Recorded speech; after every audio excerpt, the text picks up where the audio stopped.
Hi, today is Friday, November 20th, and I'm your host, Leo Weaver, to bring you your Charger Nation news. First, we'll start off with the Fall Concert, which is a performance for people who participate in the South Haven Choral program. It was held in the Maple Memorial United Methodist Church in Olive Branch. The choir sung pieces from the whole semester, and they sung exceptionally. Make sure not to show up next week because it's Thanksgiving break. You don't have to show up from November 23rd to the 27th, but you do have to return on November 30th. The prom theme for 2015 to 16 in South Haven High School is Midnight in Paris.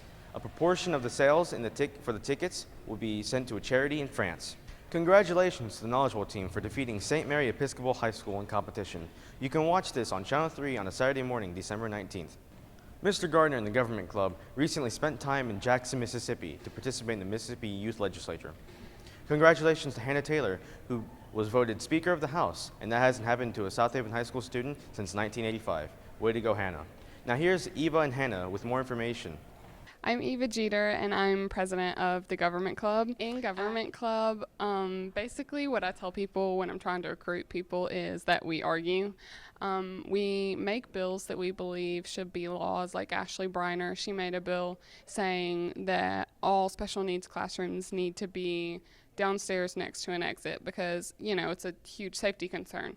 And so basically what we do is Ashley would present her bill, and she'd say why she thinks this needs to be a law, and then we move into questions, and everyone can question her within our time limit, and then we go into open debate. In Jackson, we basically follow kind of how we do in our meetings with the parliamentary procedure, except for it's on a much larger scale. We go into committees, and there'll be a room full of people, and we'll debate our bills there, and if they pass there, we go into chambers, which is the House and the Senate. 2 or 3 bills make it to the governor's desk, and I believe one was signed into law in our mock legislature. We also had 4 awards. Karina Lopez got Most Outstanding Senator, Gavin Faust and Hannah Taylor got Most Outstanding Representative, and I got Most Outstanding Lobbyist. And also Hannah Taylor was elected as Speaker of the House, and that's the House Chamber. She will completely be in control of the House Chamber, and she is the first person in 30 years from South Haven High School to hold an office, and the last person was Greg Davis, who was our former mayor. We had a lot of fun. We had a dance party one night. We got to meet people from all over the state. There were private schools and public schools, and we got to see a lot of Jackson. We walked around. We got to go into the old Capitol and sit in the room where our Constitution of Mississippi that's in place today was actually written. I'm Hannah Taylor. I'm in the 10th grade. I've been in government for 3 years now, and we just got back from our Jackson trip. From about 7 a.m. to about 11 p.m. every day, all we did was debate bills. So someone would go up there and they would present their bill, and then we would go up and we would talk on it. So if we liked it or if we didn't like it, and then we would vote on it, and bills would go through House Committee, Senate Committee, House Chambers, Senate Chambers, Governor's Desk. So if your bill got that far and the governor passed it, you made it all the way through. One Speaker of the House, because we had this whole campaign and you could pass things out and make signs and stuff, and you just let everybody know who you were. And I tried to get up and talk a lot so they knew who I was, and they would know that I'd be a good Speaker of the House because I was a good speaker in general, I guess. And so that we all just voted at the end, and I got the most votes. So the Speaker of the House is basically just the head over the House of Representatives, so everything that happens in the House of Representatives goes under the Speaker of the House. On Friday, November 13th, the Bolt Buddies and the Special Olympics bowling team traveled to the DeSoto County bowling competition. Congratulations, Bolt Buddies and Special Olympics bowling team. Now I'm going to pass it on over to Gage with sports. What's up, Chargers? I'm Gage Parrish with your SHS Sports Update. This past Tuesday, our boys basketball team had an intense game against Byhalia. We played well, but we came up short with a score of 76-67. Our girls basketball team was also brought down by Byhalia in overtime that same Tuesday. Both of our teams have a current record of 1-1. Tonight, we got a game against the Germantown Red Devils. The varsity games are away, and the girls start at 6 and the boys start at 7:30. Now let's check in on the soccer teams. Recently, our boys and girls soccer teams traveled to Northwest Rankin and our boys got defeated 4-1, and our girls tied 1-1. Our girls also tied with Gulfport 0-0, and our boys defeated Kosciuszko 8-0.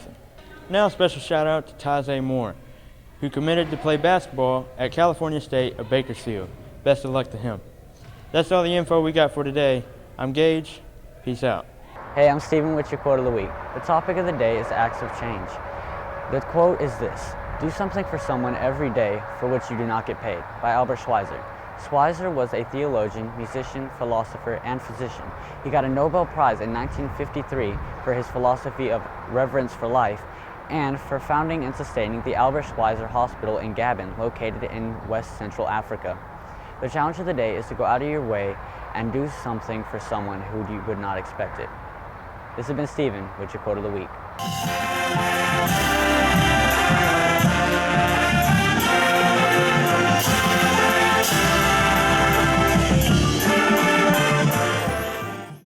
Marching band to us is kind of the culmination of what we work on from 4, 5, 6, 7 years, all the way from when the kids are in 5th grade. We really try to have it be where athletics and music kind of meet in the middle, but not so much in a competitive atmosphere. We really don't like to think about beating another group. We really just want to push ourselves to the best that we can be. And in doing so, that really kind of pushes our kids to work as a team. And not only do they start to work as a team, but they start to build bonds and they start to make memories. Looking back when I was in high school, I can't tell you what trophies we won, I can't tell you what competitions we won, but I can tell you all of my friends and the fun times we had on the bus rides and when we were at the shows and all the chants that we used to do. Those are the types of memories that we make, and hopefully that we're training our kids to know and have a love for music and for being a performer, and not so much competing against another group. We want our kids to, when they walk away, have a sense of love and appreciation for one another and for music in general. Being it that we started from pretty much not knowing each other and not knowing anything about how this was going to be, and then we ended up doing as well as we did as far as rankings go and trophies and whatnot, I think that we had a tremendous success. So that being said, I think our marching band season went really, really well. Our marching season really starts in March, and that's when we start getting our music and we start working on the music. We start working on marching fundamentals with our younger students, our 8th graders who are coming up, and we start to lay the groundwork for all of that. And that happens in the spring. And we'll have these little weekend camps that we go through to kind of get the kids trained in our marching style and stuff like that. Then in July, we come in for 2.5 weeks, and we work outside in the heat for 2.5 weeks, putting down drill and learning where to go on the field, so that we're able to have a good marching show whenever school starts. And we also at that time work on our music and how the music fits with that. Once school starts, we usually spend 3 days a week, 2-3 hours after school, focusing in on refining what we learned during what we call band camp. I want to say it was something like 80-something rehearsals that are 4 or 5 hours long. I mean, it's a lot of time. Our first competition that we went to this year was the Conquistador Classic. We ended up finishing second in our division at that competition. The Conquistador Classics, the competition is put on by Olive Branch High School. And we were, at that competition, we were second in our division and at the overall competition, and we received a first place percussion. We had a really good percussion section this year. They were really, really one of our shining stars in our show, and hopefully that'll stay the same. Of course, at our next show, we got second place overall. But this is our tallest one. This is also our percussion trophy from the second show, which was the Southern Stars Invitational, which is held at Lewisburg. And that I want to say we got second place overall again, and then we had overall the highest music score of the year, as well as percussion. Then after that weekend, we went to the University of Memphis and we got to play in the Liberty Bowl, which that was an absolute blast. And from there, we received the reserve grand champion, which means we were second place. So we were very pleased with that. And then we went to state championships, and we won the Outstanding Music Award. So this is that, which means we had the highest music score of the bands that competed that day in the state.